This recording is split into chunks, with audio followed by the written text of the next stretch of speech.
I'd like to take a moment to recognize the City of Fredericton sits on traditional Wolastoqey territory. The mighty river that runs right by us, the St. John River, is also known as Wolastoq, along which live the Wolastoqey people of the beautiful and bountiful river. This is an important event in the Chamber calendar for our members to keep informed about the challenges and the successes of the municipality and what we can expect in the coming year. The State of the City address will now be permanently in June, something both the City and the Chamber are very excited about. It's an opportunity to hear from Mayor Mike about the goals that he and Council, along with their team of City employees, have put in place for the rest of 2018. And we do have many members of the City Council and senior staff in attendance. We thank them for attending, along with other dignitaries. As Deputy Premier and Regional Minister for Fredericton, I am proud of the many ways in which our government has taken initiatives and provided funding to benefit the City of Fredericton and, of course, its surrounding areas. Some of these projects would include $600,000 from the federal and provincial governments to Liberty Lane, Inc., a Fredericton-based organization that provides second-stage housing and family violence prevention for programs. And as a former police officer, I'm so happy and proud to see that taking place. A combined $3.9 million investment, as Matt said, from the municipal, provincial, and federal governments to repair the upgrade of the Bill Thorpe walking bridge. The installation of the solar panels on the roof of Fredericton High School, and by the way, it's the largest solar installation in all of the province. The opening of the midwife services demonstration site. Upgrades to 2 of our nursing homes here in our city. York Care Centre will receive $4.6 million in renovation funding over the next 5 years, while Pine Grove Nursing Home will receive $3.8 million. A combined $18 million investment from the provincial and federal governments to expand, and I'm so proud of this, the Fredericton International Airport. I am so very proud that our government was able to assist the negotiations that led to an agreement between the City of Fredericton and the University of New Brunswick on the Sir Max Aiken Pool. I'm also very proud of our government's effort in helping Fredericton to continue to develop as major cybersecurity research hub for all of North America. It's my pleasure at this time to call upon our gold sponsor, Chip McRae, partner of Elliott McRae Hill, to say a few words on behalf of the firm. Let's hear it for Chip. So small and medium-sized businesses are facing more and more obstacles to their success than ever before. And yet we see our own local businesses growing and succeeding very well here in Fredericton, despite these obstacles. So there's many indicators around us here in Fredericton and in Brunswick that we're open for business and doing so successfully. Hand in hand with his community involvement, Mike is also has a distinguished record of elected service. He's now in his 5th term and 17th year on City Council. As a committee chair, he oversaw the adoption of the city's visionary long-term fiscal plan and the adoption of the Lean Six Sigma Process Improvement Program. These 2 initiatives have positioned Fredericton as one of the most progressive and fiscally responsible communities in the country. In 2016, Council embarked on the multi-year monumental Imagine Fredericton process that engaged thousands of residents to share their hopes and dreams for the future. Today, Mayor Mike is going to present the resultant growth strategy and his and Council's vision for an even more sustainable, vibrant, and prosperous Fredericton. Ladies and gentlemen, please welcome my engineering colleague and the hard-working mayor of this great city, Mike O'Brien, PNG. I've been dreaming about our city of the future, our own shining city upon a hill. What is that, you may ask? Well, it's first mentioned in the good book and once articulated by U.S. President Ronald Reagan. It is a tall, proud city built on rocks stronger than ocean currents, teeming with people of all kinds living in harmony and peace, a city that hums with commerce and creativity. One with doors wide open to anyone with the will and the heart to get there. To me, this describes a city of destiny, our destiny. My city is also increasingly multicultural, has a true and respectful partnership with St. Mary's First Nation, has an elevated social conscience, has a new community amenities serving not only the local fast-growing neighborhoods, but also the entire region. It is a sustainable city where population density allowed for these transformations to occur. The sustainability is not only economic, but also fiscal and environmental. This density allows city tax dollars to be spent ever more efficiently, allowing expenditures on amenities like enhanced transit, recycling at apartments, and perhaps a new seniors complex, and contributions to tackle social issues.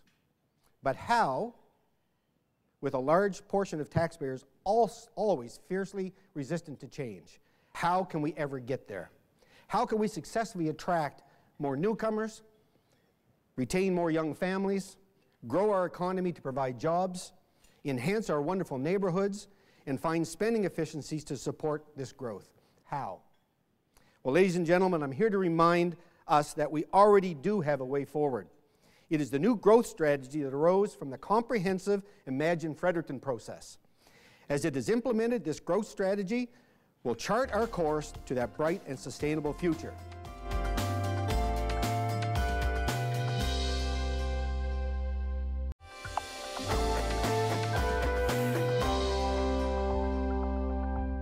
As shown on this slide, the process showed Fredericton is predicted to grow to 90,000 residents by 2040. 12,000 new jobs will be added to the various sectors. The Imagine Fredericton consultation process was the beginning of determining how and where residential and employment growth should be accommodated over the next generation. It was the most comprehensive in our history. How large was it?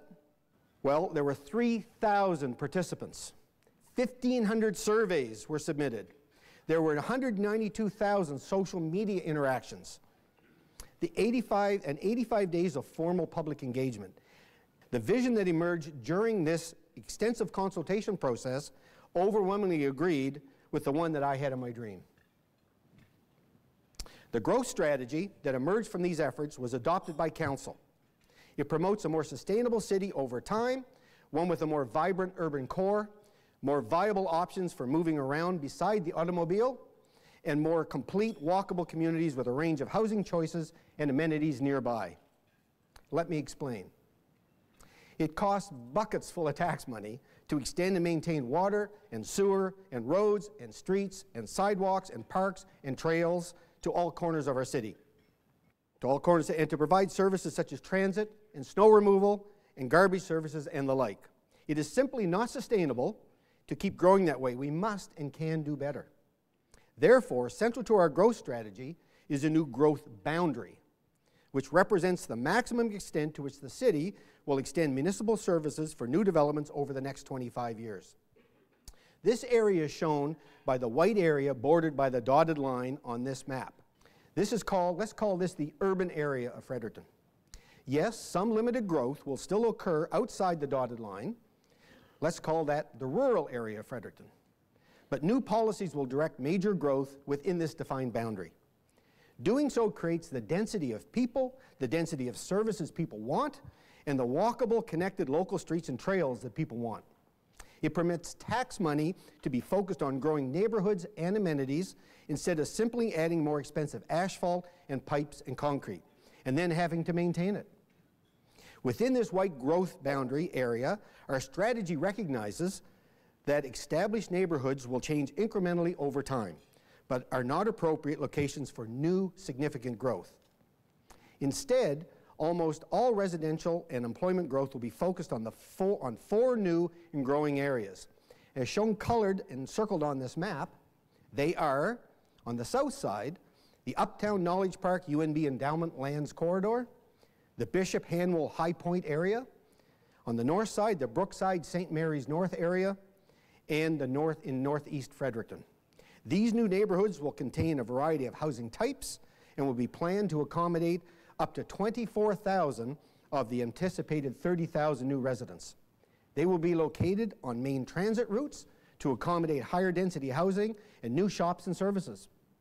The Knowledge Park UNB Endowment Lands Corridor alone is targeted for a new residential community of 5,000 to 6,000 people, with new neighborhoods designed for walking and cycling and well connected to existing and new amenities.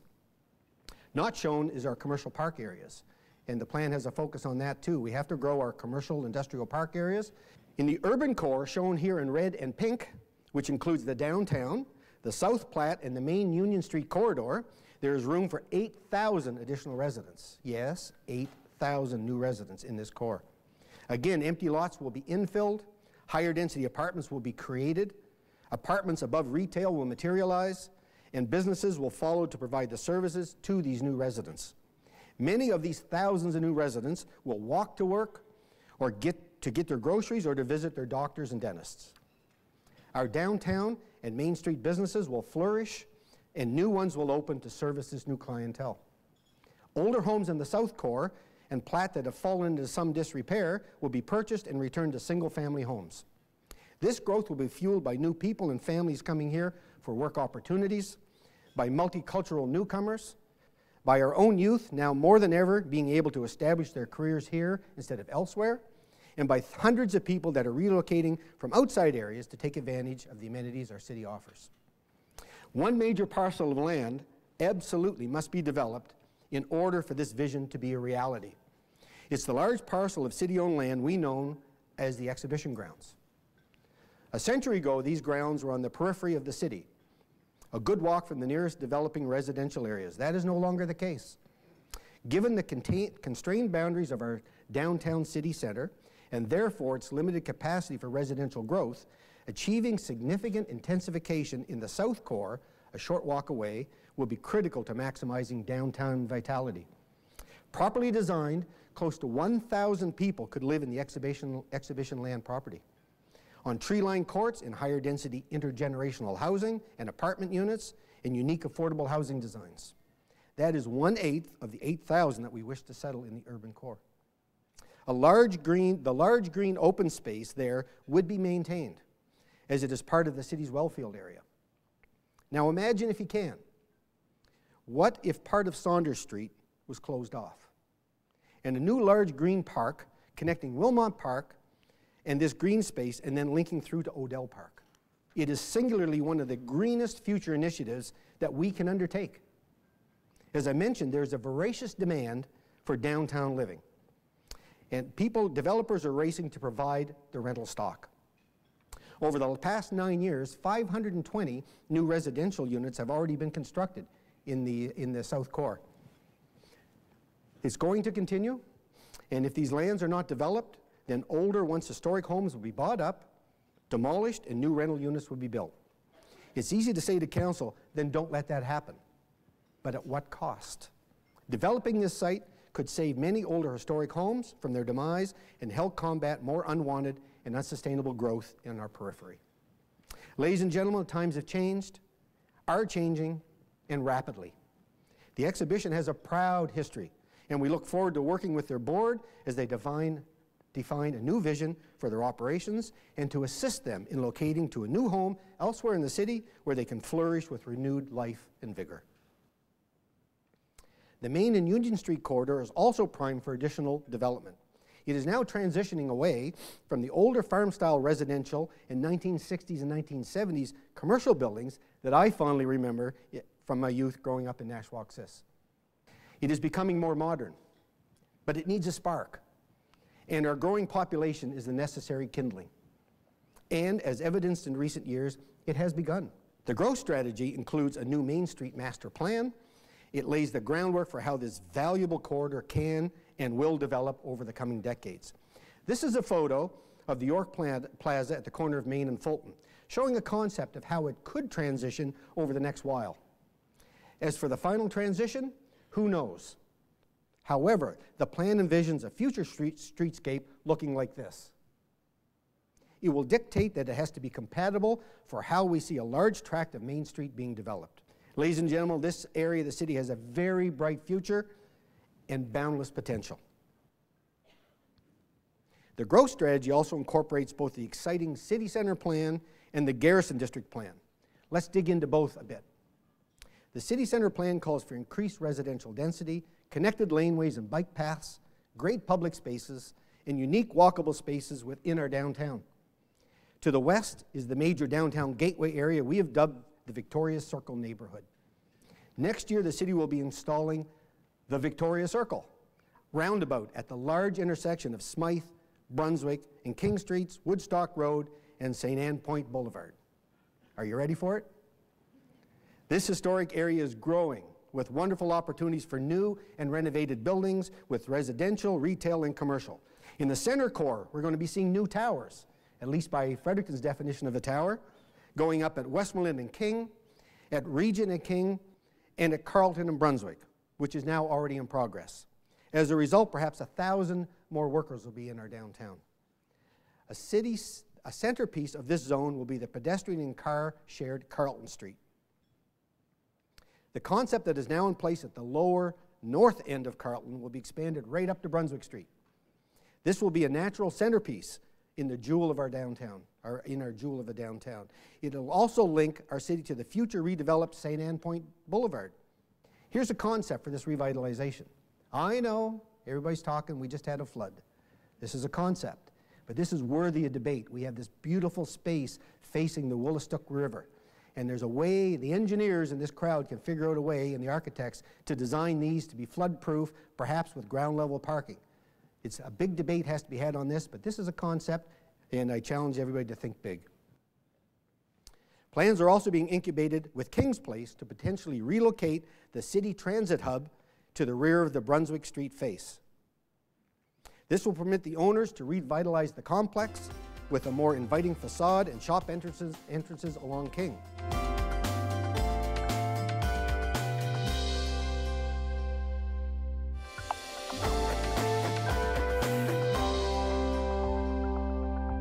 At the east end of the city will be our bustling Capital and Cathedral districts anchored by the world-class Beaverbrook Art Gallery and the new state-of-the-art Performing Arts Center and the Convention Center. It also includes the Charlotte Street Arts Center, the Boyce Market, the Christchurch Cathedral, and the Legislature. And last but not least is the Garrison District, running from City Hall on the west to Officer Square in the east.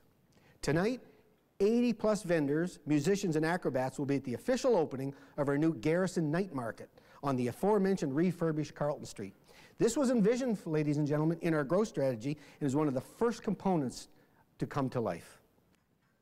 The same level of confidence should apply to the plans for the revitalization of Officer Square. This is a topical item and has garnered much attention. I would like to take this opportunity to provide some context to the discussion.